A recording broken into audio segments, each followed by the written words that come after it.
Welcome to the Learning Pines YouTube. We hope this video helps. You begin by picking categories and populating 5 questions per column so difficulty ramps predictably. This matters because students engage when challenge grows. Once done, load the board in your projector or display and test buzzers quickly. Make sure to assign teams and state timing rules, one response window, 15-20 seconds, and scoring values clearly. You'll gain control when everyone knows expectations. Keep directions short, check audibility, and start with a warm-up question to confirm readiness. You run rounds by calling a category and point value, then immediately starting the clock. This enforces pace and focus.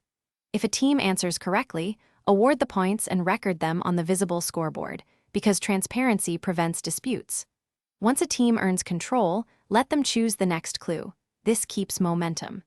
Make sure to enforce response time and clarifying rules about interruptions and protests, and periodically announce standings so teams adjust strategy as the game develops.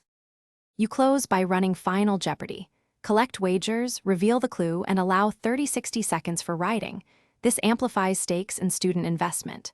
After answers are revealed, adjust scores and declare the winner. If tied, use a sudden death clue for a fast resolution. If technology or buzzers fail, pivot instantly to printed clues and manual scoring. This avoids downtime and preserves energy. Finally, debrief briefly. Highlight strong plays and one lesson to improve next time. Thanks for watching. Consider subscribing if we helped you.